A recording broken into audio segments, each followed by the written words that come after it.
وزیر دفاع خارجہ آصف نے برطانیہ کے لیے پی آئی اے کی پروازوں کی بحالی کا افتتاح کر دیا۔ تقریب سے خطاب میں ان کا کہنا تھا فلائٹ آپریشن دوبارہ شروع ہونا ایک بڑی کامیابی ہے۔ پی آئی اے پر پابندی سے حکومت کو بہت نقصان ہوا۔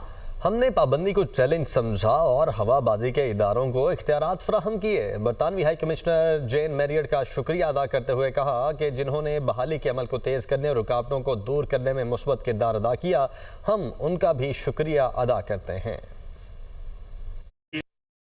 آج اسلام آباد سے مانچسٹر کے لیے براہ راست پرواز کا دوبارہ آغاز ایک ایسی منزل ہے جسے ہم نے انتہائی محنت، عزم اور مضبوط ارادے سے حاصل کیا ہے۔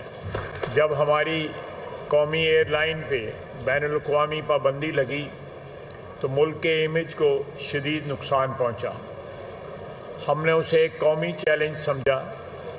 ہماری حکومت نے ایک لمحہ ضائع کیے بغیر پاکستان کے ہوا بازی کے اداروں کو مکمل اختیارات اور وسائل فراہم کیے۔ یہ بات باعث فخر ہے کہ ہم نے اپنے معیار کو اس قدر بلند کیا کہ European union aviation safety agency ایاسا کو پی آئی اے پہ اعتماد بحال کرنا پڑا۔ میں برطانیہ اور یورپ میں موجود ہمارے پاکستانی سفارت خانوں اور سفارتی عملے کو سلام پیش کرتا ہوں۔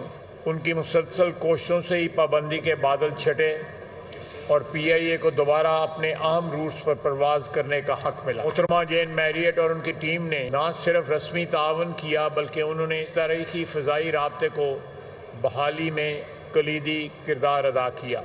ہم اندرونی طور پہ پی آئی اے کو ایک منافع بخش ادارہ بنانے کے لیے پرعزم ہیں۔